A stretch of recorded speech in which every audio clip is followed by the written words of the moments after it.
I'll try to speak as loud as I can. Good morning, everybody. How's everybody doing? I saw that the traffic was generous to us today. We were able to get here, most of us, in speedy fashion. And I cannot thank you all for joining us today on a very important conversation. My name is Richard Louie. I'm a news anchor and journalist over at MSNBC and NBC News. I am just typically a stone's throw from here, but it might as well have been in a different state during this week. Or so it feels, right, every year. And actually, I enjoy the fact that we're all together again and that this great difficulty is actually quite a great joy. Before that, I was at CNN Worldwide. I have reported for the last 15 to 20 years on the topic of gender equity, gender equality, and human trafficking. This is why this topic is so important to me, as I have seen, unfortunately, the great challenge in front of all of us as we gather here today and bringing so many experts as well as leaders in this space. Welcome to this high-level panel entitled Claiming Bodily Autonomy to Achieve Sexual and Reproductive Health and Rights. Thank you for being here. I'll be doing my best to get us through what is a jam-packed conversation. I look forward to getting through very important conversations with you. We have a great lineup. If you've had a chance to peruse the documents that we have shared with you so far, either digitally or in hard copy, we will be sharing, all of our panelists and speakers will be sharing some insights on this very important topic. Before we get started, though, we have some housekeeping announcements. Please note, we have simultaneous interpretation in Spanish and French, as well as you can probably tell, an international sign interpretation all the way to my left, and live captions being provided in English. As well, this event is also being live streamed through UNFPA's YouTube channel as well. So welcome all of you. We encourage you to, of course, share what we're going to be talking about today in any way you'd like. And to get the good word out. Now, before we start, we'd like to play a video for you on ending preventable maternal death, ending unmet need for family planning, ending gender-based violence, and harmful practices. So if you can, please, your eyes to the screen.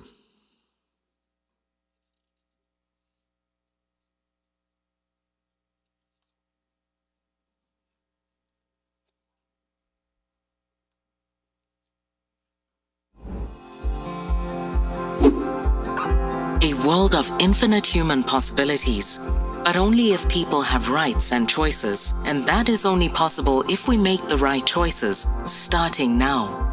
Governments, health systems, businesses, activists, international organizations, all of us have a part to play. UNFPA is standing up and showing how. We are joining forces to get to zero unmet need for contraception. We are stepping up efforts to reach zero preventable maternal death. We are partnering to get to zero gender-based violence and harmful practices. UNFPA's life-saving services reach millions of survivors, including in crises. To prevent violence for good, we are shifting how people think about it. And we are challenging policymakers, tech and social media companies to end online violence and abuse. At a turning point in history, there are many ways forward. We are facing daunting challenges: poverty, food insecurity, conflict, COVID-19, all amidst the unrelenting pressures of a changing climate. Yet the solutions are at hand. Our world is one where higher shares of people are educated and live healthier lives than ever before. Societies that invest in their people, in their rights and choices, have shown time and again that this is the path to prosperity and peace.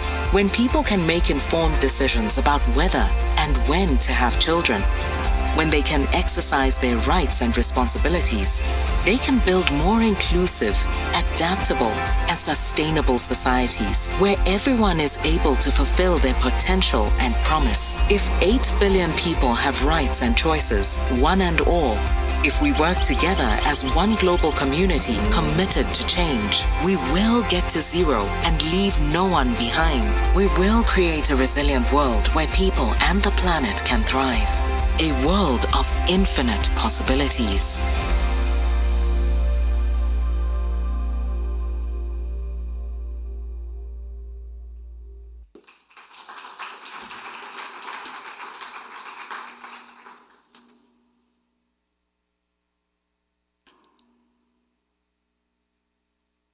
The beauty of light. Almost perfect and on time, right? Right there. I was wondering. Fantastic video to kick us off. Thank you so much for playing that. You know, today we're going to we have a lively discussion about how important it is to exercise bodily autonomy in order to achieve sexual and reproductive health and rights, and as we look at the agenda. And today we are talking about sexual and reproductive health and rights in its comprehensive form. The essential package of SRHR comprises of 9 components, as many of you know, including counseling and services for modern contraceptives and family planning. Comprehensive sexuality education, antenatal, childbirth, and postnatal care, prevention and treatment of HIV, and detecting and preventing sexual and gender-based violence and harmful practices, to name a few of the components of what I was just mentioning. It is also a critical avenue to achieving universal health coverage. We're going to start off our session with some opening remarks, and I cannot wait to welcome up UNFPA's Executive Director, Natalia Kanem. And yes, please.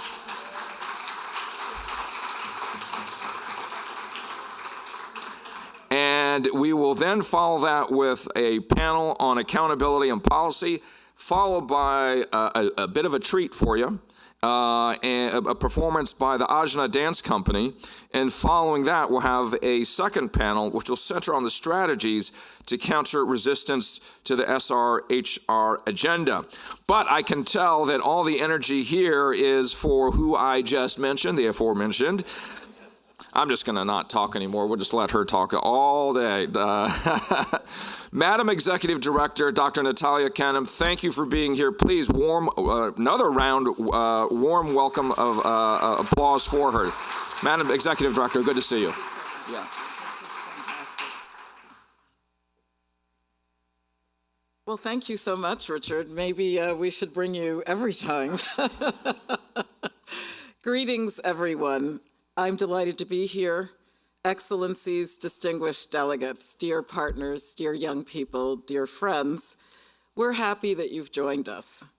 And the emphasis that I'd like to place today is on the inspiration of young women who are at the forefront of changing a situation which really needs urgent attention.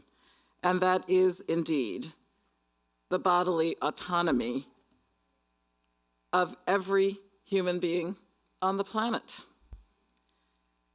It's the energy, the activism, and the unwavering demand for justice of a new generation that turns the tide. And I have every faith that by 2030, gender equality will be a reality. Somewhere today, right at this moment, a marriage is taking place. And it's a marriage of an adolescent girl, which is not a marriage because consent did not factor into the equation. There are 39,000 girls who will be married today on this planet. Thousands more may have their bodies violated and cut by female genital mutilation. Elsewhere, a young woman may find that her life is changed irreparably by violence online, on her phone, on the internet, her images stolen, and an attempt to steal her dignity, which should not succeed. And yet another woman will walk miles seeking contraception because she knows best how to plan for herself and her family. But when she arrives at the clinic, a tripwire goes up. You need the consent of a man in your household. Bring your husband, bring your father. Without the fundamental abilities for a person to make decisions about their own bodies, about their sexuality, about their reproduction, women and girls' agency is stifled, other rights fade away, and gender equality becomes more out of reach. The term bodily autonomy itself is taboo because discussions of the body, of menstruation, of disability are difficult in many situations, many societies. When UNFPA launched our State of World Population Report, My Body is My Own, bringing data and statistics to bear. What we wanted to do was spotlight the issue of the human body, but also to normalize conversations around bodily autonomy, just like the one that we are spearheading today. For too many women and girls, the fundamental right to make choices over their bodies, their futures, it's a factor of freedom. Freedom from violence, from coercion, from fear. Our study revealed that it's only 57% of women who are able to make their own decisions in the country studied about whether or not to have sex with their partner, whether or not to use contraception, or even to leave the house on their own to seek health care. Many are unaware that they even have that right. Victor Cazorla, a midwife who has spent more than 2 decades working with indigenous communities in the mountainous Ayacucho region of Peru, estimates that up to 90% of the women that he sees are not able to make their own decisions. They are very reluctant to even speak up about their health with healthcare providers. Now, I'll close just with a word on online violence, which is becoming more and more prevalent, and it is a human rights violation, which stifles dialogue and limits the inclusiveness that we should portray.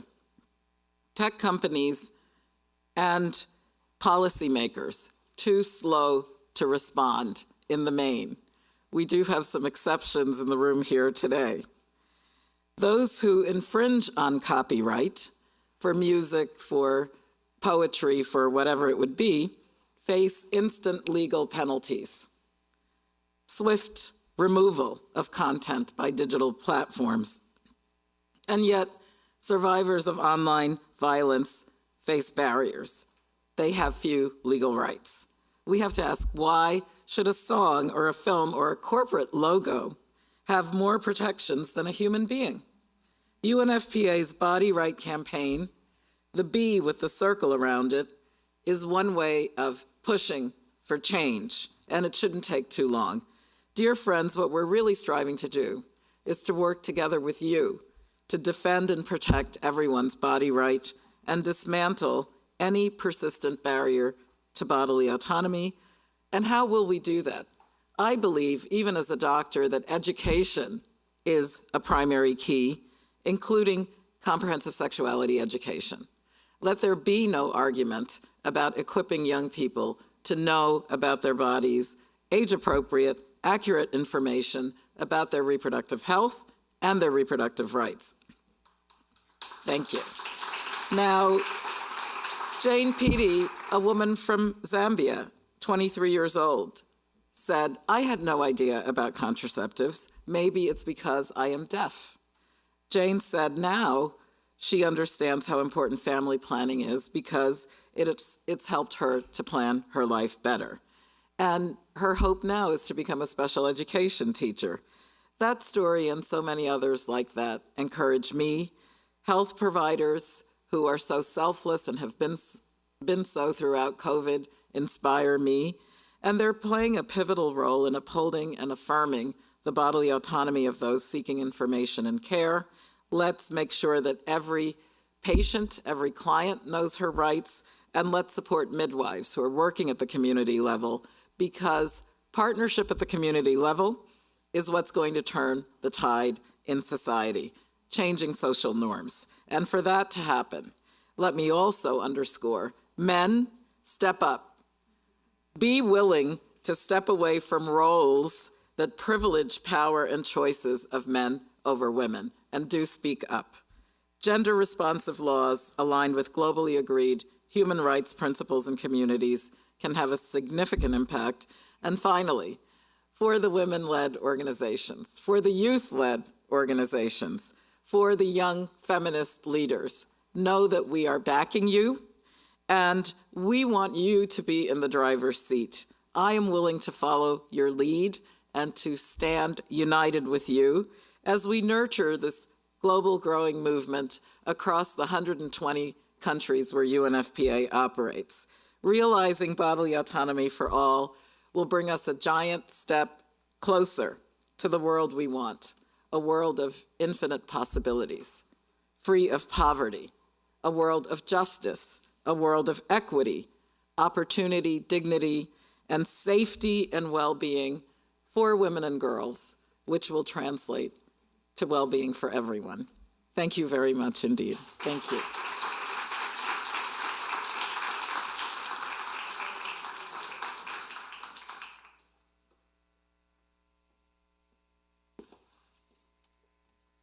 Dr. Canham, thank you so much, Madam Executive Director. I will take that call, and for all of us men, no bystanding. No bystanding when it comes to bodily autonomy. No bystanding at all. I would like now to move to our first panel and invite on stage, please, Your Excellency Vicky Ford, Minister of State for Development in the Foreign, Commonwealth and Development Office, United Kingdom. Dr. Atul Gawande, Assistant Administrator for the Bureau of Global Health at the United States Agency for International Development. Mr. Philippe Lacoste, Director for Sustainable Development, Ministry for Europe and Foreign Affairs, France. Honorable Tina Jutton, Member of the Parliament of Mauritius, Laurie Edelman, Vice President of Influence and Engagement at the Global Fund for Women, and Dr. Costley Aderabigbe, Young Activist at the Global Youth Consortium Against Female Genital Mutilation, Nigeria. Thank you for all of you. If you could please come to the stage, that would be fantastic.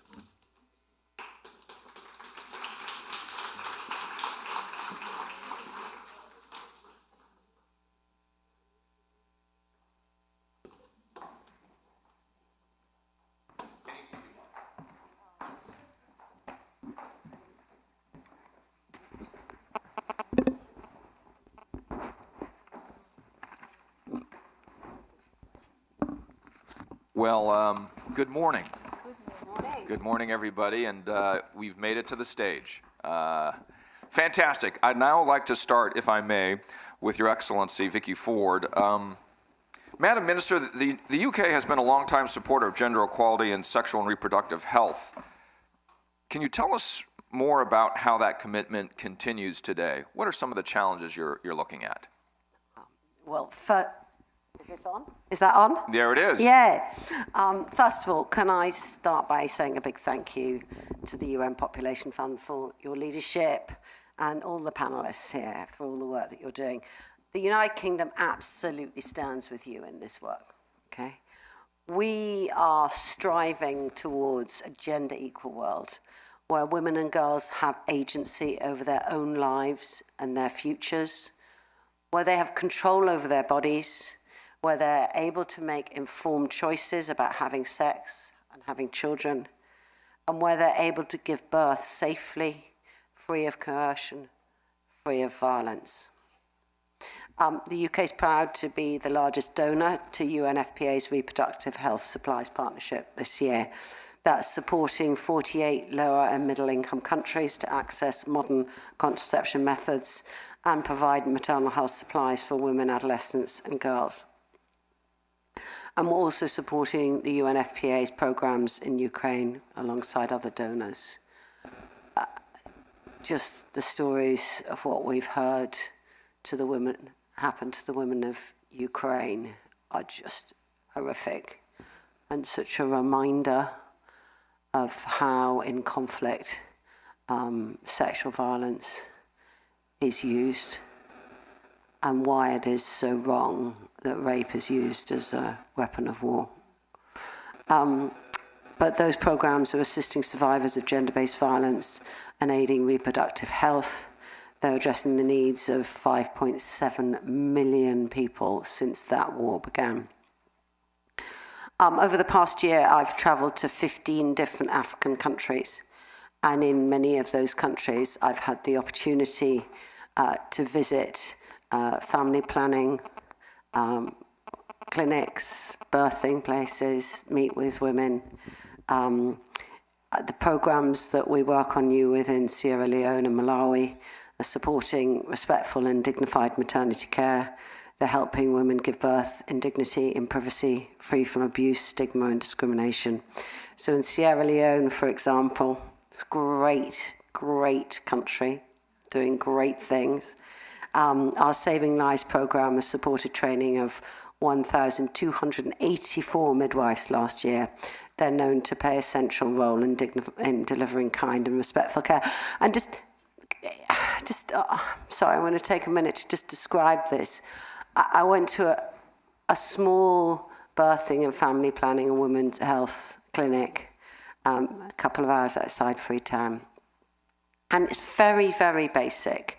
But that training and that mentoring that has gone in to support the women who were supporting other women to give birth, alongside basic interventions like very basic oxygen, very basic blood supplies, making sure that younger women, girls, could get access to contraception. That has had a dramatic increase. The doctor who's in charge there told me that it used to have a maternal death rate of women giving birth. 1 in 25 women was dying. It's now 1 in 250. Okay? Yeah, I think Sierra Leone deserves a clap for that. And I'm so proud that we're trying to do those basic things. The long way to go, but really good. So we absolutely also commend the World Health Organization on their new safe abortion guidelines. Safe abortion is vital to bodily autonomy. It's a vital aspect of healthcare. We want to make sure that all nations consider those new guidelines really carefully. We must not allow this issue to be marginalized, to be stigmatized. We must press on in making sure that women have access to safe abortions, because otherwise they will have unsafe abortions. And it's only by doing that that we can deliver a fairer and freer world. Thank you.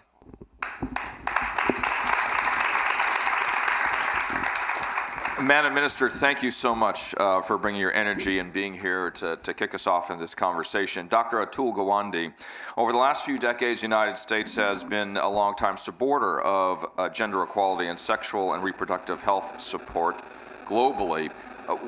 In the same vein as Madam Minister was just delivering what are the challenges, how to keep the movement moving forward, give us some background. What are you looking at? Well, first of all, thank you for the chance to be here. I lead global health at USAID, and one of my proudest moments was getting to be part of restoring our full funding and support for UNFPA.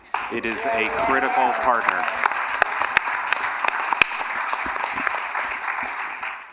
We are actively involved. Well, first, we have 5 decades of experience being the world's largest bilateral donor in support of family planning and reproductive health. We remain firmly committed to ensuring sexual and reproductive health and rights around the world, and we have programming in more than 30 countries that continues to make availability of quality and accessible sexual and health services, sexual and reproductive services, critical for many millions of people. Our work, we have made advancing gender equality and a central priority of this administration, of our foreign policy, of our national security. This is also personal for me. I have 3 children. I have a boy, I have a girl, and I have a non-binary child. And knowing that all 3 should be able to have their bodily autonomy, should be able to have their rights in the world, live anywhere in the world.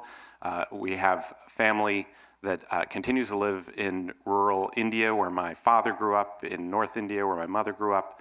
And what we have seen across our lives is the ways in which these rights can be lost so easily, where child marriage is still a major problem in places where we come from, and know that all my children want to ensure these services for themselves and for others across the world. And that's been an education, an important part of my own journey as well. What I will say is that the major reasons for us to be doing this work were outlined beautifully by Dr. Canham. It first starts with the rights we have to bodily autonomy. And then it extends to understanding that that SRHR work is critical to achieving our goals in reducing life expectancy globally. And reducing mortality globally, increasing life expectancy globally. And I want to highlight something that I think we're not highlighting enough. We've just come through 2 years that have given us the first reduction in global life expectancy in a century. Decade after decade, year after year, we've had progress in child mortality and in maternal mortality and in improving the overall survival of women.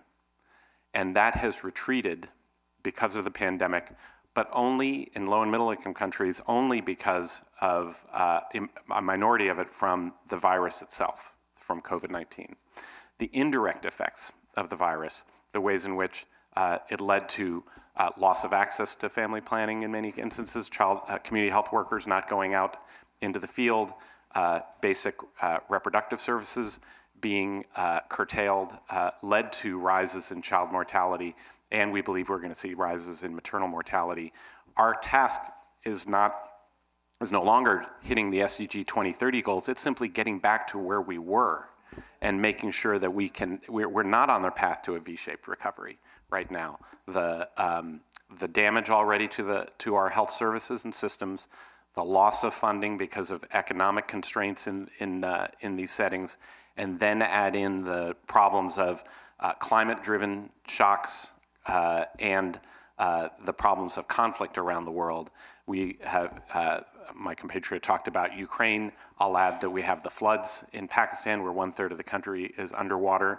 And what we've seen, recent studies showing that the climate-related effects of heavy rainfall or of lockdowns has resulted in a rise in teen pregnancy, a rise in sexual violence, a rise in loss of autonomy.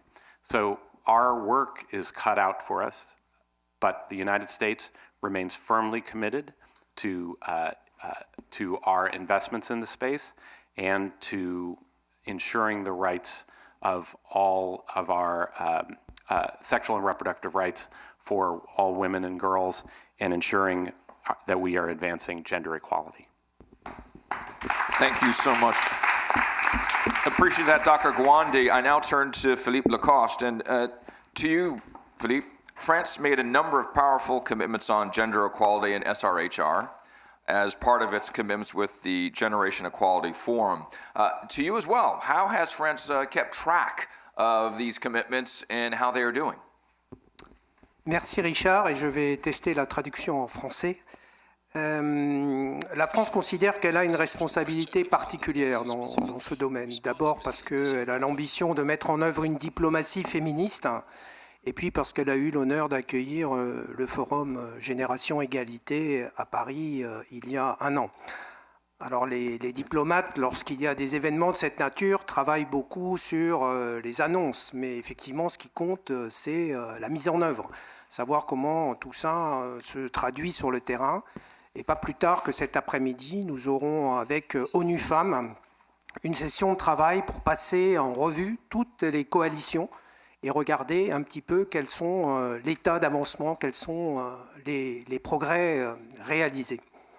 Il y a plusieurs manières de regarder ces progrès. Il y a déjà le nombre de pays qui adhèrent à telle ou telle coalition, mais il y a aussi bien sûr la réalisation des engagements que ces pays prennent à titre nationaux. C'est un peu le modèle de l'accord de Paris sur le climat avec des contributions nationales, puisque chaque pays, en fonction, je dirais, de ses moyens, de ses conditions, peut réaliser des progrès dans le domaine. Alors la France, elle est co-leader avec le FNUAP, justement, de la coalition sur les droits et santé sexuelle et reproductifs. Et donc nous, à titre national, nous avons pris un engagement, 400 millions d'euros sur 5 ans. Cet engagement est en bonne voie d'être réalisé à travers des contributions que nous faisons au FNUAP, mais à travers aussi des projets de notre Agence française de développement et à travers un instrument qui est le fonds Muskoka. Je terminerai par une anecdote personnelle. Madame la directrice, j'ai été très touché par votre discours. Il se trouve que moi, j'ai beaucoup travaillé dans le Sahel. et que la priorité des pays du G7, c'était la santé maternelle et infantile. Et combien de fois j'ai vu des femmes mourir en opération parce qu'elles n'avaient pas l'accord du tuteur. C'est-à-dire il y avait le médecin qui ne pouvait pas opérer parce qu'il y avait un tuteur, un oncle qui n'était pas là ou qui n'était pas disponible. Et donc simplement, la femme mourait alors que nous, la France, avec d'autres bailleurs, on avait tout fait pour que le dispensaire soit équipé, qu'il y ait les moyens et tout ça. Et donc c'est vrai que l'ensemble de la diplomatie française est très engagée sur ces sujets-là et nous essayons vraiment de travailler en fonction des milieux culturels des pays pour faire progresser ce droit des femmes à disposer de leur corps. Merci beaucoup.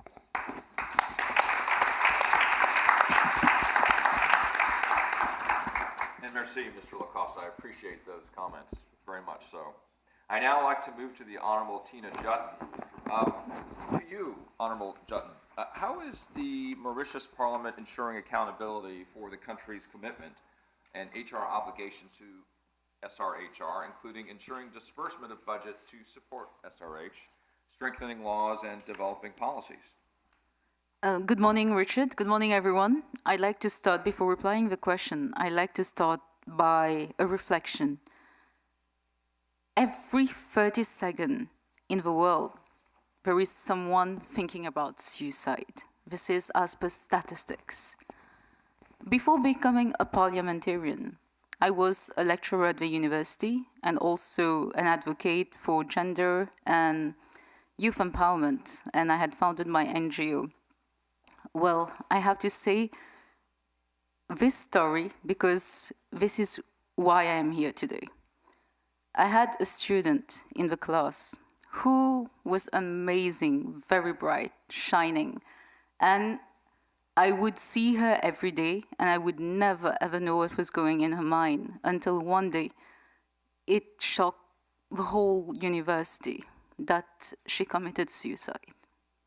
At that moment, I stopped to reflect, and I'm still emotional about it because I feel, what could I have done to help, to help that person? Like, what must have gone in her mind to make her do this? So for me, I stopped and I started thinking. We are here sitting together, but we do not know what is going on in the mind and hearts of someone else. So many people are struggling in silence. Like with, I have to say, battles. And these 2 years, if I move from that story, these 2 years with COVID, so many of us have been confined within our homes, within ourselves. And many of us know how difficult it was because we tend to get busy being busy, going about life. But the question is, are we truly alive? That's the thing. And the second thing is, if we are here today to make a difference, to be able to change something for someone else, where does it start? It starts by verily creating that safe space for someone else to be able to, not to say confide, but to at least share or talk. And like, for instance, here, this is a safe space where we can talk about things and not just talk, but also bring a change, make a commitment to make things. I want to say, I so love Dr. Natalia, what you're doing with your energy and with a heart, because, you can feel when someone is passionate about the cause, and that reflects in your energy and the work. So I wanted to start by here because, for me, this was that defining moment which made me stop and think, what could I have done and what can I do now on to at least save one life, if not 10, if not 100, or if not 300. So if each one of us can at least save one life, that would make the difference. And I hereby salute all the panelists here, from Her Excellency who in UK who's giving so much grants through this cause, and the doctors here, and who are actually doing an amazing job. I believe each one of us has to take up that responsibility to be able to, to make that difference. And now coming to Mauritius, so I'd like to tell you, there was it is a taboo to speak about mental health in Mauritius. It was. Like, if you tell a young person to go to a psychologist, that person would tell you, like my teens would tell me, my students would say, even when I was college, I was thinking like that, actually, to admit the truth. Oh, but what will my friends think? Or what if someone sees me there? Would they say I'm crazy to go to a psychologist? Oh no, I wouldn't go. So this is the issue.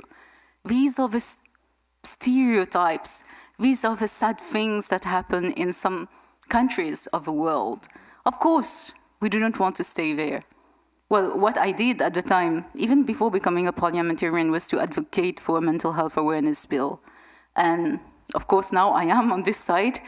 On the other side, I was doing advocacy, so God gave me the chance to be on this side of the table, to be able to be part of a legislative process. So today, being a young member of a parliament, I am trying to bring those things which I believe are so important and which are lacking.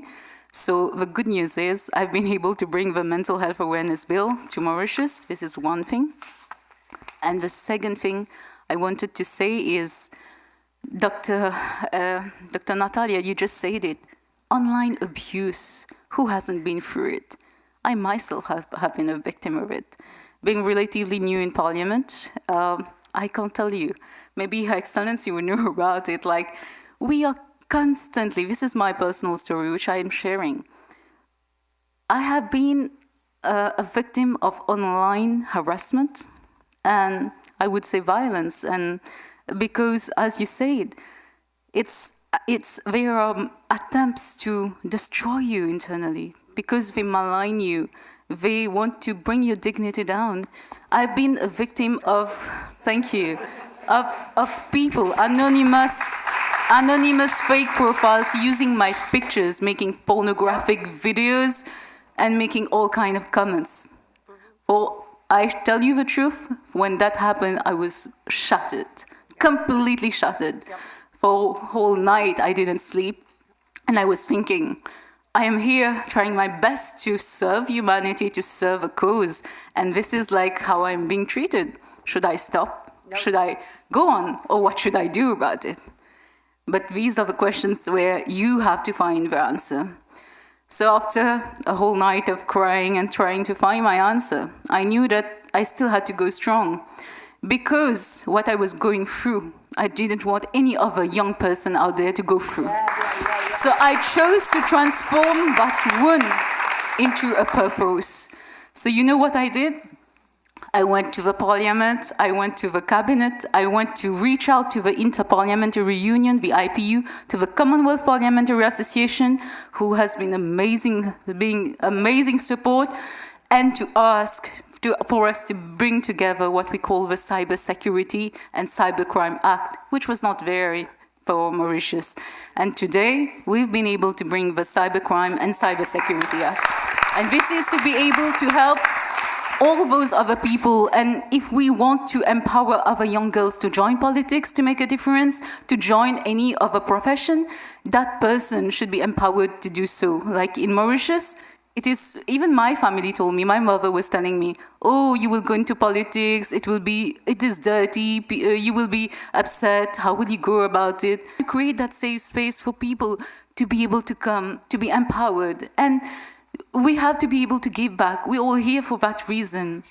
Each of us with a different mission from a different country, but to be able to give back to the world and to make this world a better place. And I'm so happy that we can all join hands together, because standing alone, we can make a little difference, but standing together, we can move mountains. Thank you.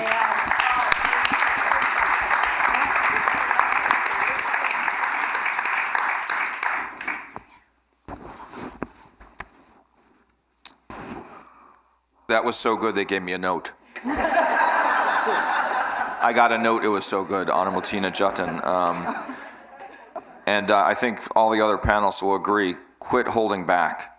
Thank you so much for reminding us of the humanity behind what we're talking about today, right? Sometimes we really get into very important topics, and as a storyteller myself, thank you for sharing that, and I'm sorry for your loss, and for the family's loss as well. I know it's very, very difficult. I want to now turn to Lori Edelman. Lori, for over 30 years, the Global Fund for Women has been supporting grassroots women's organizations to help drive gender equality. Can you tell us some of these organizations and movements that are demanding, what are they demanding from policymakers right now and from the global community to ensure that we protect and we make them accountable to women and girls' rights?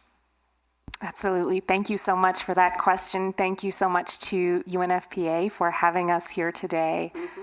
When we're talking about these interconnected issues and we're talking about policy and accountability, there is a large green elephant in the room, and that is funding, the question of funding. And many would be surprised to know that not just some, not just half, but most women's rights organizations around the world have never received an unrestricted grant, have never received a multi-year grant. And what we need to do is connect the drivers of gender justice with the resources that they need to boost their impact, because all of the amazing issues that we are talking about today that add up to bodily autonomy and dignity for all cannot happen if the folks on the ground, at the grassroots, driving this change are not resourced or are out-resourced by our opposition. Because while everyone in this room, I can feel, is passionate about these issues, we also have to be eyes wide open about the fact that there are forces outside of this room working diligently against us. And those forces, unfortunately, in some cases are winning and are even gaining momentum. So we need to not only out-advocate, but we need to out-spend. In 2017, which is the last year where we have this data, foundations globally, less than 1% of that funding went to organizations devoted to women and girls. And we have seen so much data that shows that even here in the US, it's less than 1.6% of funding that's going to women and girl-oriented organizations. And so this is something that absolutely needs to change. So one thing that the groups we support are asking for is core, unrestricted, multi-year, flexible funding so that when Pakistan is flooding, or Puerto Rico doesn't have electricity, or there is an uptick of opposition in Argentina because there's backlash against amazing progress for reproductive rights, the groups on the ground don't have to go back and beg and ask and scrimp to have their project funds reallocated. That's the last thing they need to be worried about. They need to be focused on the work ahead of them, and it's our job as folks in institutions in power to make that happen for them. So it is amazing. The younger me would have been shocked and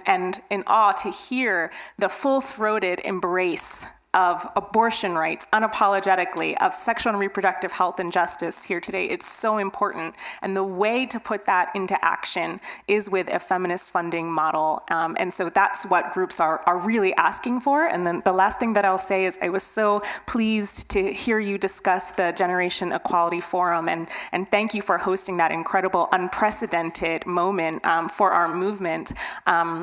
And really what we're looking for now is to make sure that all of the pledges that were made at that time reach the grassroots, reach the people who are driving the change, because these movements need our support. In many cases, they are being outspent. And so we need to put our words into action through the Generation Equality Forum, through our policy initiatives. We need to show up at home and globally. We can do things like repeal Helms and Hyde, really, but start by repealing Helms to make sure that we are leading by example, both at home and abroad, for these issues. Thank you. Thank you, Dr. Edelman.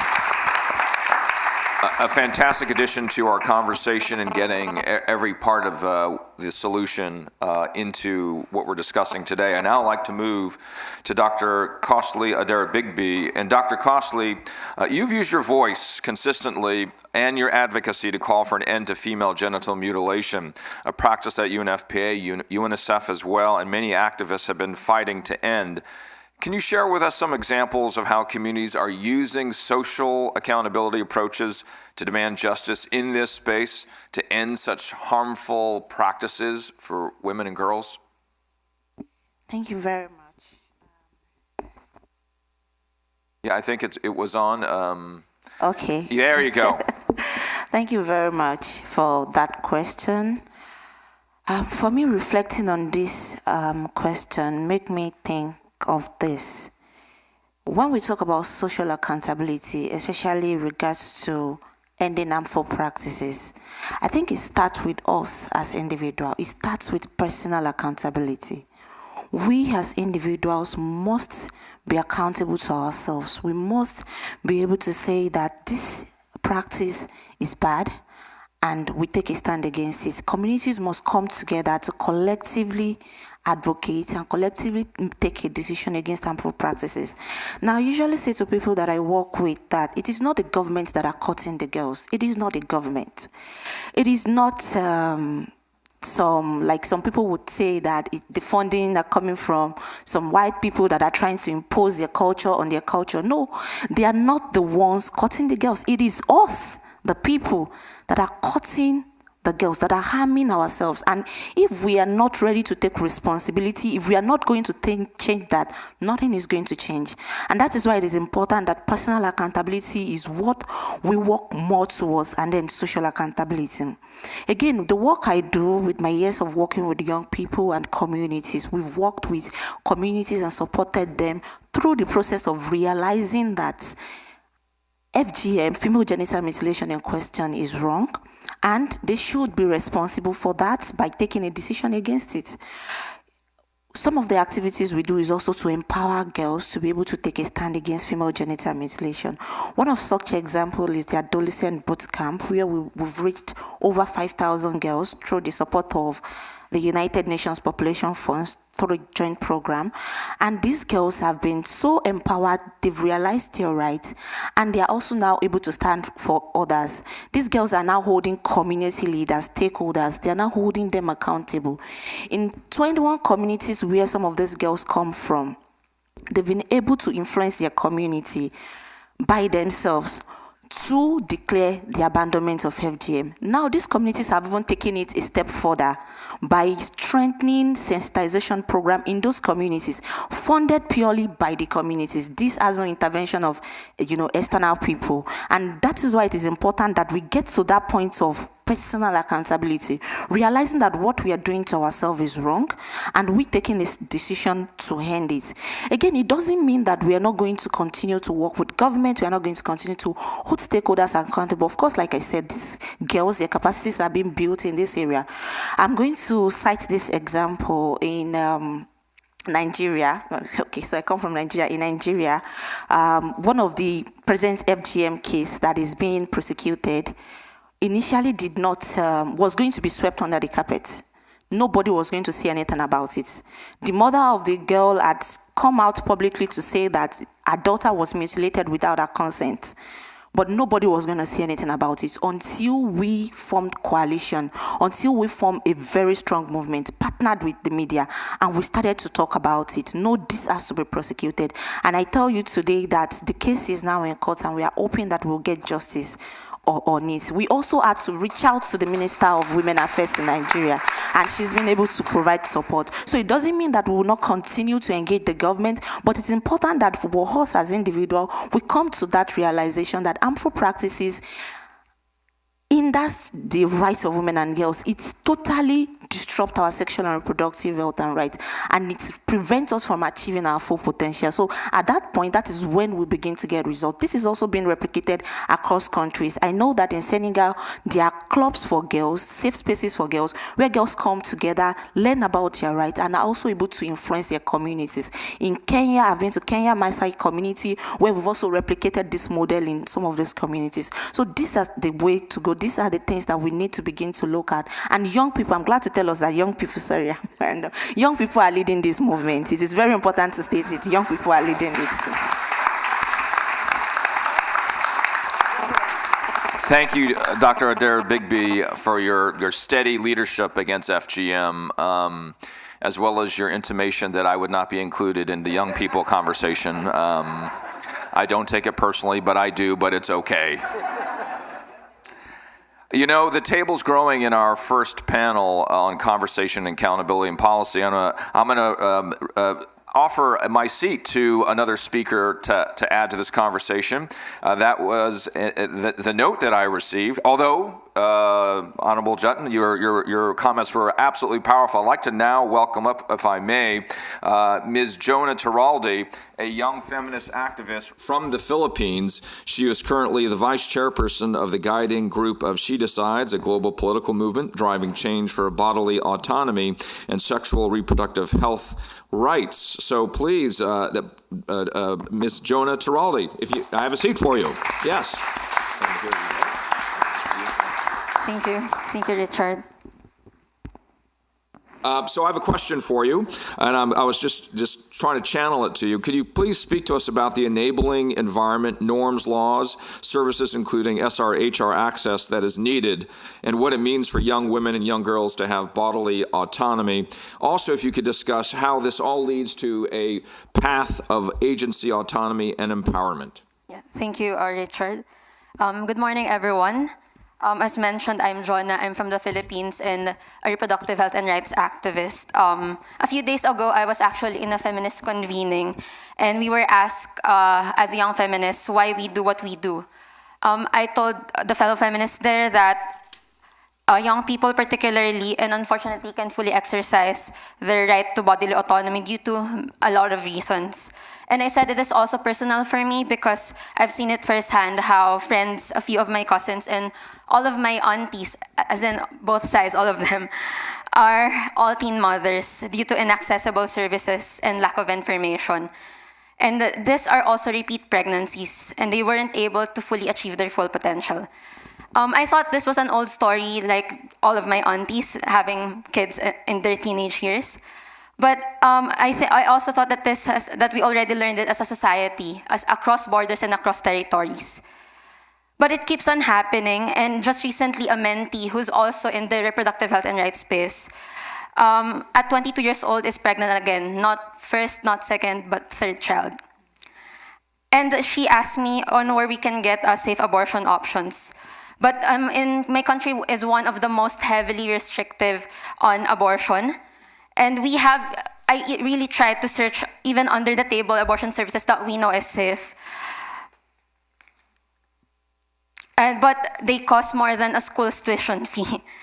And majority of the people who need these abortions in my context are young, Catholic, and purse of the poor. Poverty is extremely linked and intersectional with abortion rights access, as poverty hinders both physical, material, psychological capacity to bodily autonomy, self-determination, and emancipation. So as you've heard, is it still possible for us young people to decide over our bodily autonomy when there is this increased level of violence, of discrimination, of unintended pregnancies? I'm a She Decides champion because of this, because we need bold strategy and collective action to build on. We need to center on feminist principles, as mentioned as well. We have to work in broad partnerships across sectors and regions through youth-led actions and intergenerational movements. And I think one of the most important things as well is to look at the right narrative, at the real stories, at real faces. And let us weave these stories to create the right programs.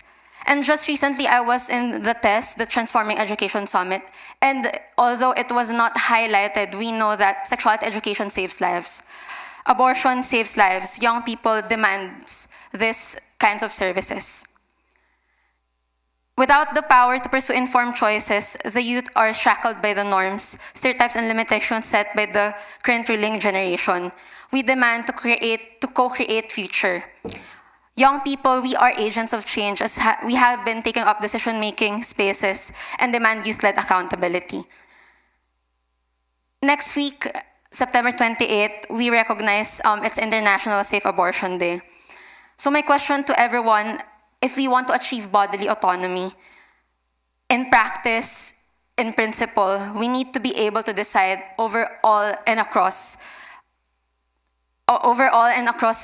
discussions on contraception, reproductive health, and rights. How can it be, again, in the 21st century, that people are forced to carry pregnancies against their will? So join us to rise up for abortion rights. Thank you.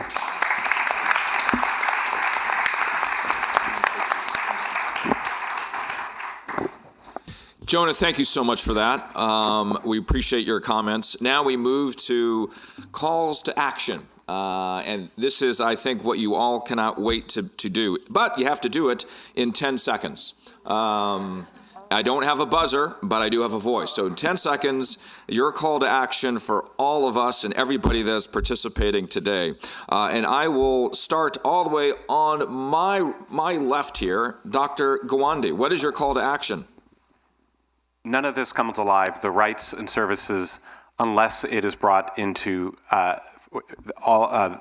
unless we bring it into primary care, and that means community health workers and primary care clinics where we have access to recognizing the signs of violence and having opportunities for family planning and bodily autonomy. Thank you. Philippe Lacoste, your call to action. Je crois que dans un contexte difficile, qui était celui du Covid, nous avons réussi ce forum Génération Égalité. Beaucoup d'engagements ont été pris. Et donc moi, je souhaite que tous les engagements qui ont été pris puissent être mis en œuvre effectivement. Merci. Thank you. Dr. Edelman. Join us in supporting grassroots leaders, those who are most impacted by gender injustice, know what they need, support them with funding and resources. Dr. Jared Bigby. I would like to stand. My call to action will be to everyone to join us in implementing Project Young People.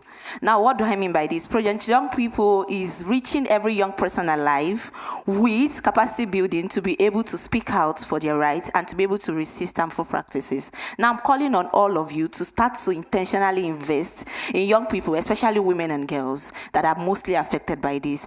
And I believe that by doing this, we are going to achieve a world free of female genital mutilation. So I call on you to join the train. Thank you. Yes.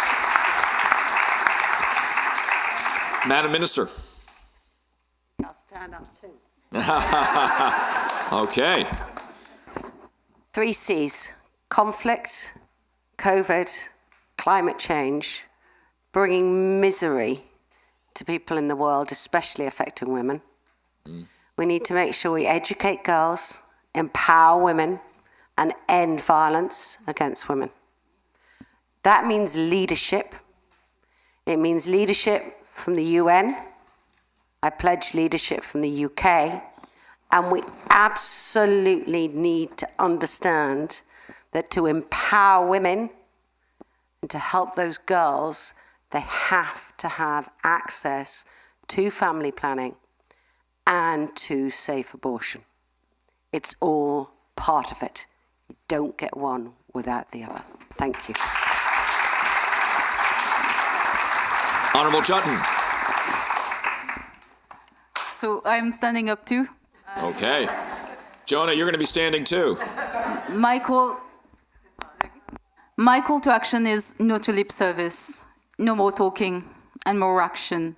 My pledge is, it is my body, my choice.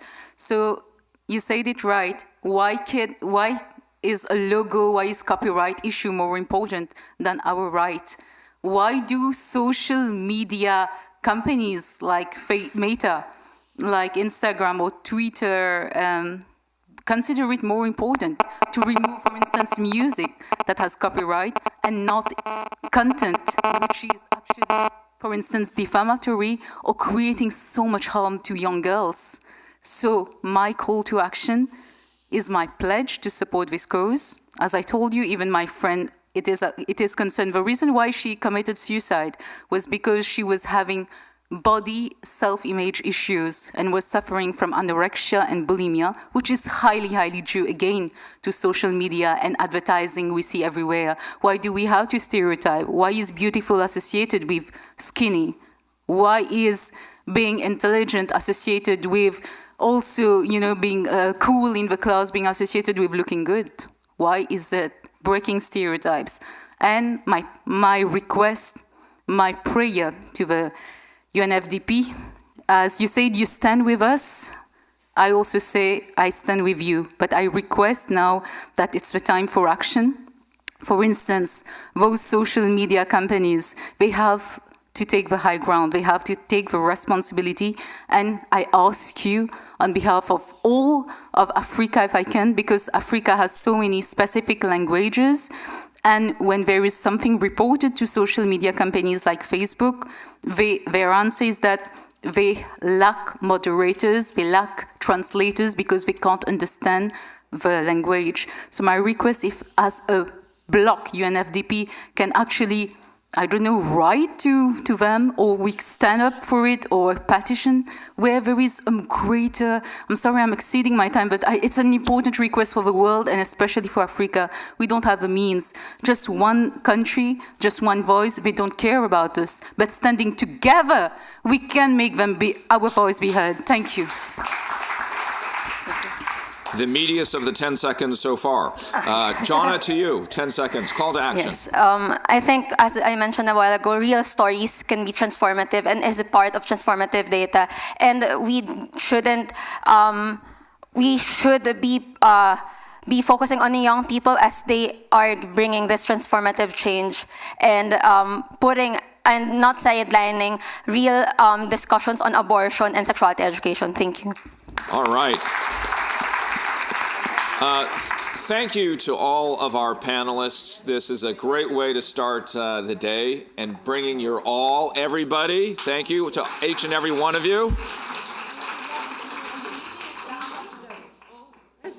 All right. Now, as we transition, thank you again. We've got a treat for you, as I mentioned. After this fruitful conversation, it's time to reflect on all that we've learned so far and enjoy some music and dance. We have the Ajna Dance Company performing for us, and as they prepare the stage for us at the moment, I would like to give you a little bit of background of the Ajna Dance Company. They are a New York City-based woman and minority-owned performing arts organization with the mission of sharing authentic and artistic South Asian dance and culture. They believe that dance is a tool that enables women to express themselves freely, as well as to build confidence and self-worth. They are an inclusive dance community and create safe spaces for people to express themselves and to move their bodies. So the Ajna Dance Company will be up here very shortly in just a moment as we clear the stage. And in my business, this is where we say it's a little vamping time. And I've got some how is it so far, by the way? Yeah, I could not help but think that when some of the statements were being made about social media, and I heard a phone go off, that somebody was listening to your very call to action there. And perhaps we can. And one of the things that came to mind when that was being discussed is the idea, again, when we see these sorts of statements being made that challenges bodily autonomy, that's another opportunity for us to educate ourselves on how to not to bystand in those situations either, just because it's digital. These are all opportunities to apply what we're discussing and understand what are the proper mechanisms to intervene. Bystander intervention in all of this discussion today is so important, and I'm being energized myself, so thank you for all of that. Ladies and gentlemen, please welcome the Ajna Dance Company.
पिया ओरे पिया ओरे पिया ओरे पिया ओरे पिया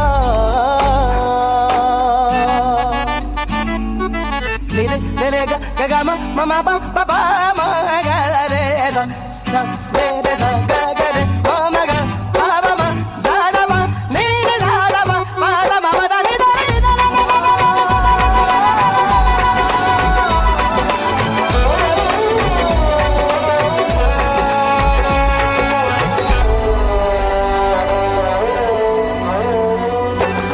नजरें बोले दुनिया तोले दिल की ज़बान है दिल की ज़बान इश्क मांगे इश्क चाहे कोई तूफान है चलना हिस्से इश्क नया है पहला ये वादा हमने किया है और पिया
As my grandma used to say, wow.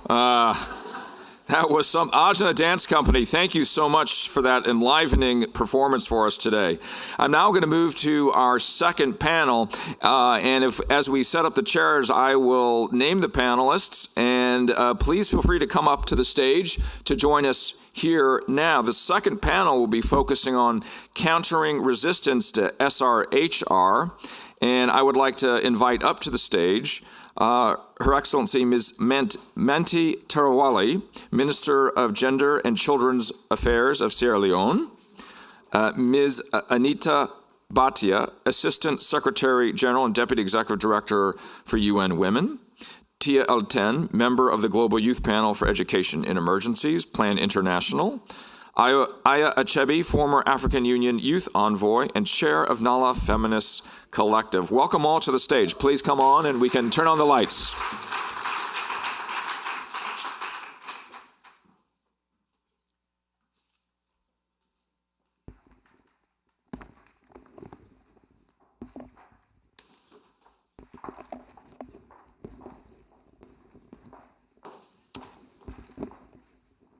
Okay, we're going to get mics to you in just a second, but we'll use the one that I gave you right now.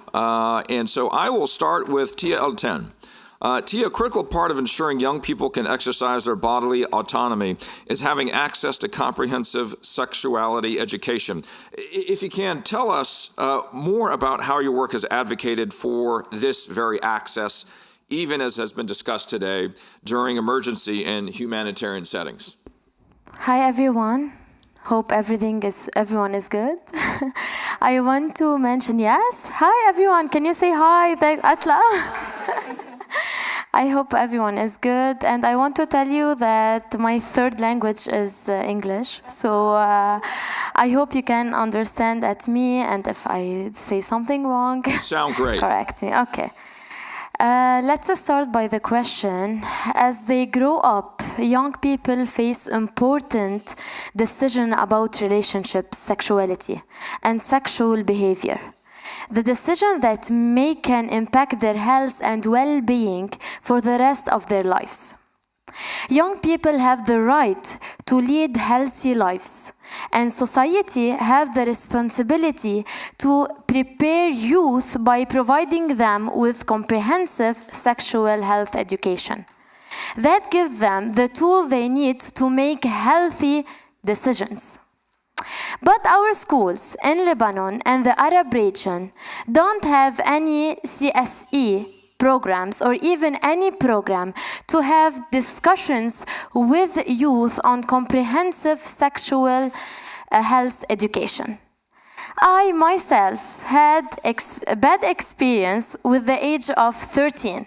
I was shocked by my friend talking about period and sexual health. They tell me they learned by the way on the internet. They told me sit out, and they had the spotlight like this. I cannot see you guys. And they told me this time where girls' life changed to become a woman. Now, Tia, there's going to come a time during each month when you are going to feel like cramp. You will have cramps and bleeding and be an even bigger monster than you currently are. So can you imagine? I don't understand anything and I'm gonna be a monster. And even I went to my mom and asked her about them. She was telling me, how did you know about that? She started questioning me a lot, and it was a taboo in our country. So I was shocked. It was a shock for me because I didn't know about all these. And honestly, I don't blame her. I think it was due to the fact that her mother even didn't talk to her about these sexual health. I believe we should raise more awareness on the importance of this topic, based on scientific data with the schools, not even internet and social media, and you know that. We should do a scientific data with the school, administrators, teacher, parents, and all the community. We should also have skills building to help young people communicate about and make informed decisions regarding sex and their sexual health. Advocate with ministers on including CSE in the curriculums. Making sure that CSE is included in any educational program implemented with refugees and youth. Thank you. Tia, thank you so much for that. I'd like now to move to Her Excellency Ms. Tarawale. And Madam Minister, Sierra Leone is developing and advancing many progressive laws and policies, including the Child Rights Act Amendment, the Gender Equality and Women's Empowerment Bill, and the Safe Motherhood Bill, which aim to promote bodily autonomy. Tell us, if you can, more about these efforts, how you got it done, and why it is important to bring about these progressive reforms. Thank you. Thank you very much. I think before I start, I want to say thank you to Dr. Natalia. This is really timely. This is really such a good initiative. And thank you for inviting me all the way from Sierra Leone. I'm pleased to be here and to share the Sierra Leonean story. I mean, Sierra Leone fully supports the ICPD agenda. And that, as you've just mentioned, is demonstrated by the policies and the legislation. We have the strong institutional and legal framework. And I think for us, the drive to getting things done is really from the presidential leadership and the political will that we see. The commitment that we have from the president has been sort of translated across cabinet and the entire government. It hasn't been easy. It's been a difficult journey. My ministry, which is the Ministry of Gender and Children's Affairs, is only 3 years old. It's a new ministry, but we've been punching above our weight. Thank you. The first thing that I put in place was the GIWI policy. It's a Gender Equality and Women's Empowerment Policy. It speaks to 13 objectives and across 10 sectors. Also with a comprehensive process and strategy of how to deal with sexual and gender-based violence. We talk about FGM, and I see my young sister there from Nigeria about FGM and how gruesome it is, and the fight towards eliminating FGM. We have criminalized FGM under the age of 18, and to do that, which I know the UN family wants a total ban, but we're getting there. Under 18, through our Child Rights Act, we've criminalized, and we've got the FGM practitioners and the chiefs to sign a communique in support of that. To do that, when the process started, I was cartooned, and there was a video going around. And as you said, the women are the ones that want to do FGM. And so I was my head was on the chopping block, that I should be arrested and sent to the bush to actually go through FGM myself. And so that was going around Sierra Leone. So it is a strong issue, because it is not just a traditional thing, but it's also a livelihoods issue. And you have a lot of women that this is their bread and butter. So if you're taking that away from them, as government, we need to find something else. If we don't find something else, it is not going to go away. So that is what we're looking at now. We've set up the landscape, the policy landscape is now correct. This is now, sort of criminalized under the age of 18. And basically the strategy on that, or the thinking on that, is when the girl is above 18, she's not going to do it. So therefore, if we handle, FGM under the age of 18, then we look at that and learn from that, we think the numbers will reduce. Already we're seeing 8% below, as a reduction. So we're looking at now what structures should we have in place to monitor this, so we can ensure that we set a few examples. If children are, being caught, that we can go to court on this. So we want to set those examples, but we need to have the structures in place, and that's what we're building now.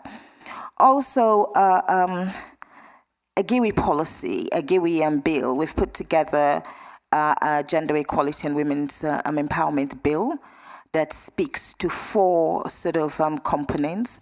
One is ensuring for women a minimum of 30% women in political positions, as well as appointive positions like mine. And we have also going through the process of gender mainstreaming. And for the first time in Sierra Leone, under the Customary Lands Rights Act, women can inherit and buy land wherever in Sierra Leone. For body autonomy, our belief is that the economic empowerment of women go hand in hand. When a woman is empowered, especially economically, she has control over the body. For family planning, you go across, we hear stories that even to take family planning, she needs permission from a partner, not even a husband, but just a partner. And we know that the reasons for that really stems from economic empowerment. So for me, we're pushing education as well as pushing economic empowerment for women, as well as the education for girls. Also, for the first time in Sierra Leone, Mines and Minerals Act that has just been passed will ensure on an annual basis a social impact assessment of the effects of mining activities on women and girls, which we've never had before. This is the first time it's going to happen. So we will see, because we know that in mining communities, we see high rates of SGBV, high rates of teenage pregnancies. Now we will have concrete evidence of this by an annual assessment, and we will hold the mining companies to account, because it is their companies. And also, Sierra Leone has adopted the gender-responsive budgeting. So financial year 2023, for the first time, we will have disaggregated budgeting.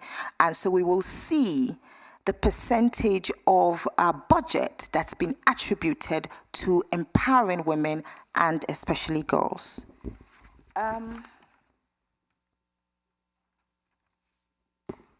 Safe motherhood. This is a real key for us in Sierra Leone. Before my life as a minister, I used to be a country director of Mary Stopes. So so this was really key to us. And at that time, we tried to pass the Safe Motherhood Bill. And it went through Parliament, but the president at the time refused to sign it because it was so controversial. And traditional leaders and religious leaders went to see him and said, if you sign this, we're not voting for you again. So this time we are very fortunate because we have a president that understands this. And so the authority to develop the bill has gone through cabinet with approval to now do that. So we're now sitting to do that bill. And when that goes through, obviously, we know it would advance the sexual and reproductive health rights for women and girls. I want to conclude, and basically, I want us all to think about the economies of the countries. Things have changed. COVID has changed us. Climate change is changing us. The war in Ukraine is affecting our economies.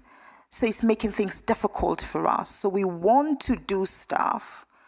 The landscape is ready. We've passed the legal and policy, environment is correct. Now we want things like what my sister spoke about, for the communities to come forward and really embrace this by the implementation. We will not do the implementation.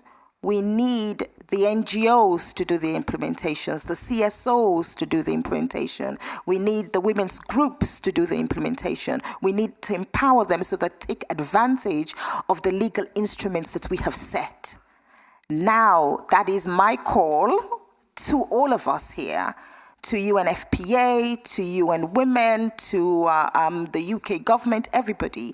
We have shown our commitment by the legal frameworks that we have set. We're saying, yes, come and let us work. This is free, it is open, we want this to happen, but now we need to empower the women within those communities to take advantage of this. Now we're going to elections soon. We're passing a bill that will ensure more women come into parliament. We want those women ready. We want those women to step forward. The law goes through and you don't see women, then it becomes a problem. But we have done that by ensuring that the landscape is ready for the women to come forward. So we need organizations to work with those women, make sure that they feel confident to come forward and take those opportunities. That's my call, and that's really, I'm throwing that back to institutions to help those women, help those girls to see the opportunities. Yes, people will say don't come forward. Yes, there will be some slut shaming. We can pass the legislation, we can pass the policy, but we also need that support to train, to empower, so that they can take those opportunities. Thank you. And Madam Minister, you're just getting started. I get that feeling. If you were only just a little bit of criticism, if you were just a little more inspirational, I'd appreciate that. What great speakers we have today, huh? Wow. I'd now like to move to Madam Deputy Executive Director, Anita Bhatia. 2 years ago, UN Women and Partners launched the Generation Equality Forum, GEF, including an action coalition on SRHR and bodily autonomy, which UNFPA and others co-led. Could you tell us how the GEF has helped counter the pushback on women's rights?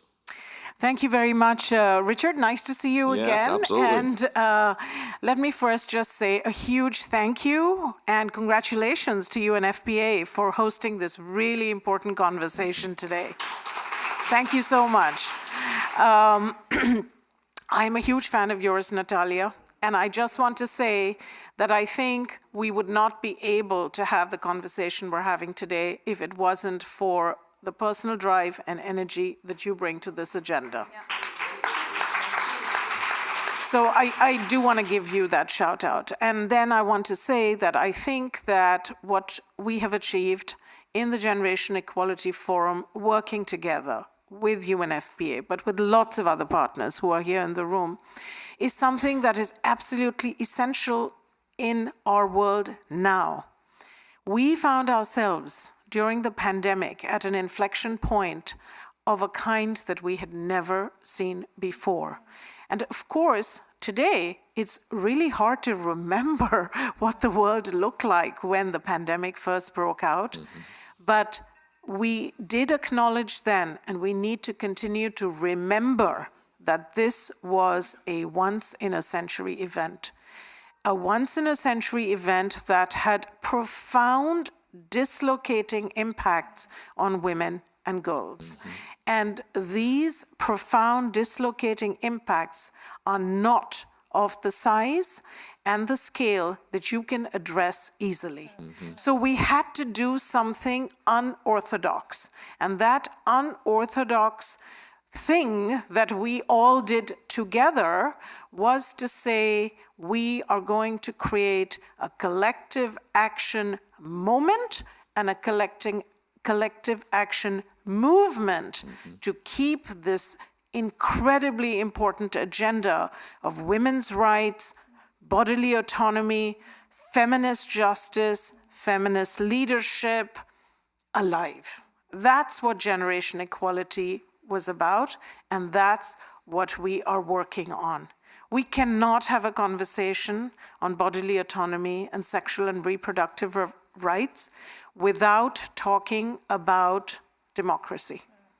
I do want to say that sexual and reproductive rights in particular, and that action coalition, this is a litmus test for democracy. And there is a very clear link between the rise of illiberal democracy and the pushback on women's rights. And this is new. And the world is living in a place today, of course we live in an incredibly dystopian world, but that dystopian world has a level of geopolitical fragmentation which has a new element in it. There was a time when there were political differences. I said the other day, when the Cuban Missile Crisis happened, it didn't come with an attack on women's rights. But today's geopolitical fragmentation comes with an attack on women's rights. And so, ordinary ways of working, where you work through political systems, where you work through the private sector, are just not going to do it. And so we need to take efforts to scale. And that's what the Action Coalition's been doing. It has a focus on 4 things. Comprehensive sexuality education, we just heard it doesn't exist in many parts of the world, and it's badly needed. Second, access to safe abortion, access to contraception. We heard in the earlier panel how difficult this is in so many parts of the world. And so you have, as the speaker pointed out, lots of people having children at a young age for not the second, but the third time. 3, a focus on decision-making and bodily autonomy and advocating for the same. And 4th, a push for feminist movements. And I want to say a little bit about that because we have, for a long time, had a conversation about women's leadership and why it's important. And of course, because we are not at parity in most things, and parliaments still have only 25% women, there are only 14 gender-equal cabinets in the world. There are only 28 heads of state who are women out of the 193 member states of the UN. We have a long way to go on parity. So we need to have that conversation on women's leadership. But this needs to be nuanced because, frankly, we've had a couple of women come into positions of power who have been absolutely devastating for other women. And we see this in institutions in the US, and we see this in, we're watching with trepidation what is happening with some elections in Europe. There are elections coming up just this weekend in countries in Europe. Likely winners, likely to be women who do not have a women's rights agenda.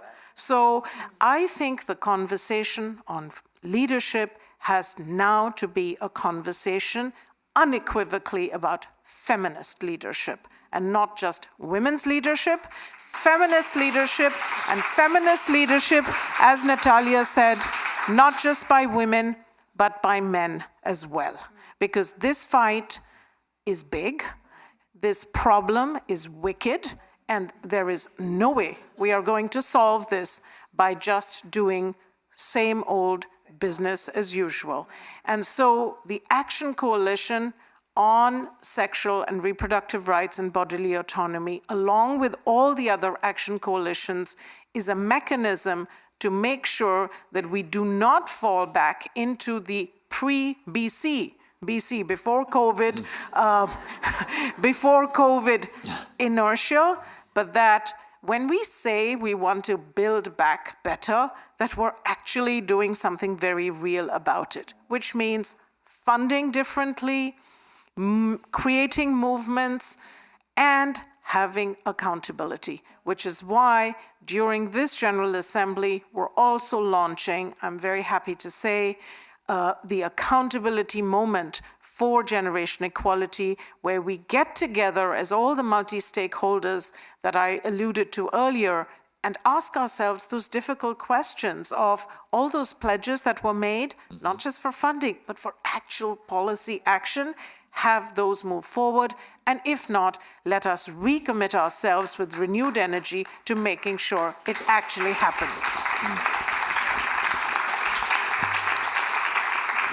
Thank you, Madam Deputy Executive Director, and I just could not help but think of your leadership with so many different programs, including He for She, and we talk about rededication at this 77th UNGA. It's a great time for men and boys to rededicate themselves to the idea of He for She and the idea of being feminists at any age. Thank you so much. I'd now like to turn to Aya Chebe. Aya, your work is centered around bringing the young feminist movement together to fight for women and girls' rights across Africa. Tell us some of the ways in which young feminists around the world are using their voices to stand up to the resistance that we've been addressing during this panel. Can I just say that every time Dr. Khanam convenes us, it feels like an ICPD moment. And I want to also start first by saying how proud I am as an African woman to have one of our own, Sierra Leone, really leading on SRHR, because we're in desperate need of role models, so thank you for your leadership.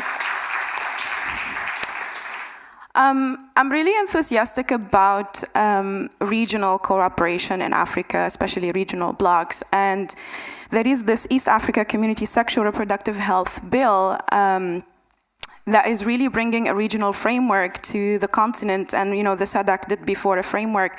But the pushback, you know, that's what we're discussing today. And I think we are getting bold to actually have a panel on that.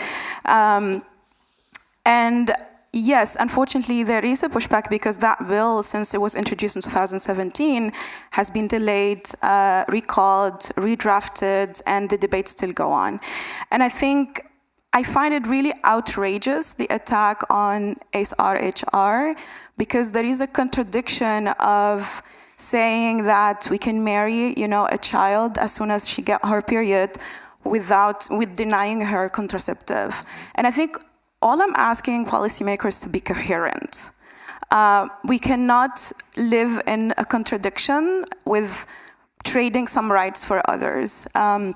And I think that's one thing I wanted to emphasize. Now, on young feminists, what young feminists are doing? Young feminists are on a mission, and that is female liberation. Young feminists are organizing, disrupting, protesting, building allyship, occupying parliamentary seats, occupying the public space, which still is a symbol of gender segregation, and it's not easy to be in public space. And when public space and public office is not an option, we go online. So we make the news until we become the news, so we can be louder than those who think that they understand our bodies more than we do. But of course, young feminists continue to face very structural challenges in this work, and you know, being resilient and being really speaking up on this pushback from state and non-state actors, crackdown on activists, censorship, even the murder of women rights defenders. And the hijack really, I mean, you mentioned the leadership, there is also a hijack of leadership in democratic transitions, when women are at the forefront of these revolutions, at the forefront of change, and then when the transition happens, good job, now you can stay aside. And I think what we're trying to do as Nala Feminist Collective, we are a platform of Africa's youngest politicians, so ministers, parliamentarians, mayors, and so on, together with the most radical, boldest activists, and it's not easy to bring these two together. But what we're trying to do is three main things. One is to organize our multi-track diplomacy and advocacy around accountability at a regional level, because we understand our power as young women in our spaces of influence on the continent to move the agenda much, much faster at a Pan-African level. The second one is really to invest in women's socio-economic power, because we need to get out of this cycle of once you undergo FGM, then you go through child marriage, then you are a teenager pregnant, and then you drop out of school. And that eventually leads to being denied financial freedom. So it's a cycle, and if we don't, you know, break that cycle, I don't think we will reach that female liberation we are, you know, hoping to reach. And I think also because SRHR is becoming a class issue, so if we don't focus on the economic liberation as well and financial freedom. The third is we are going to take charge as young women. and we are going to rise in politics because we cannot accept anymore that men legislators deciding on reproductive systems they have no clue about. And so I think for us is really to take up that space of making those decisions for ourselves and our lives. And I think those oppressive decisions as well, again, you know, the coherence and the contradiction, they do not stop what is right to do, and they do not save lives. So, for example, the overturn of Roe here in the US didn't stop abortion from happening, but it denied the legal and safe abortion. And the same discussion we have in Africa on sexual education. A lot of people say, you know, this is exposing children to early sex. But not having sexual education will not stop children, you know, from being exposed, but to wrong information, and most dangerously to be subjected to abuse and sexual violence. So I think we really need to be coherent. And on sexual education, it's not only about sex. It's menstrual health, it's preventing HIV, and it's sexual consent. And thank you for mentioning consent. We don't talk much about it, and that's extremely important. So yeah, that's what we do as young feminists. We do it our way. And we work with others who are our allies and our partners in this struggle.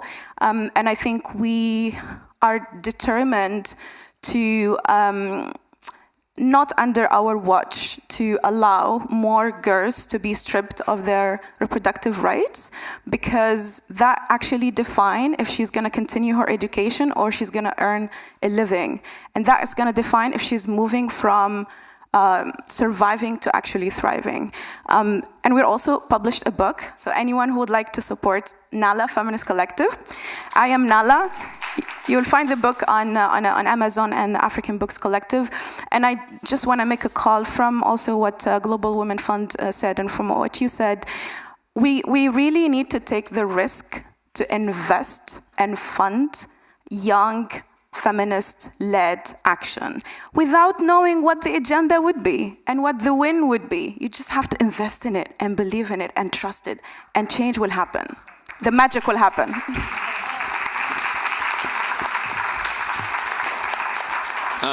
And the magic is happening, obviously, on this stage. Thank you so much, Aya, for those inspiring words as well. Thank you to all four of our speakers and panelists on this second panel that was so important, the conversation countering resistance to SRHR. Another big round of applause for them as they leave the stage. Thank you, all four. Now, as all four of them leave the stage, I'd like to welcome up to speak to us Her Excellency Helen Clark, former Prime Minister of New Zealand and Chair of PMNCH. Her Excellency Helen Clark, the floor is all yours, my friend. Well, greetings, everyone, and very briefly, because really what can one add to what these wonderful panelists have been saying over the last hour and a half? And speaking on behalf of PMNCH, headquartered in WHO, our secretariat, with a partnership of around 1,300 organisations, all I can say is count us in as part of Natalia, UNFPA's and everybody else's chorus. Because we cannot think of a more basic human right than the right to bodily autonomy. The only person who has any right to tell me what to do with my body is me. And I think that stands for every single one of us. And we are just shocked and appalled to see the pushback against this, not least in the country hosting us here, the United States of America, with Roe versus Wade. And the signals that sends out are just so depressing. But on the other hand, we have these other wonderful signals. Listening to the minister from Sierra Leone, you know, what amazing championship of gender equality, of women's and girls' rights. So this is exciting. Now, we live in very difficult times. People have spoken about the 3 C's of crisis, the COVID, the climate crisis, the conflicts.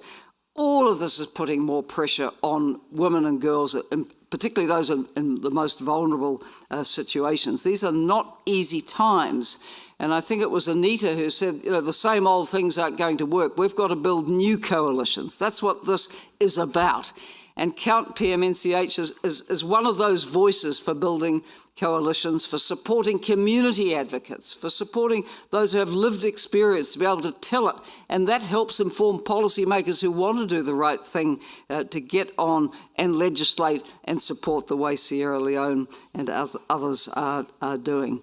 So, yeah, all I can say is count us in. We are voices.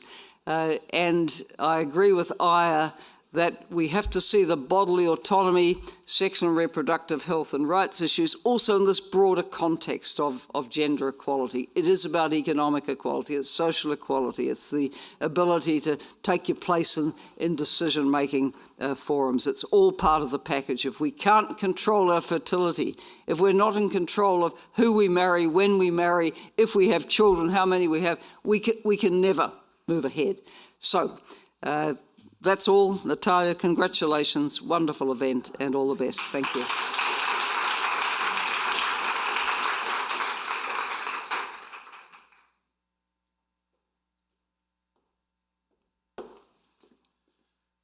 Your Excellency, thank you so much for that summary. I was watching you steadily throughout our session today as you were feverishly writing notes, and for good reason, right? We learned so much. I cannot thank you enough, Madam Executive Director, Dr. Canham, for bringing us together, and what a great selection of different leaders in different spaces, and we see how 1 + 1 = 3 when we come here, and for your selfless leadership at UNFPA. Thank you so much. In our conversation today, claiming bodily autonomy to achieve sexual and reproductive health and rights. How good was it today, huh? How good?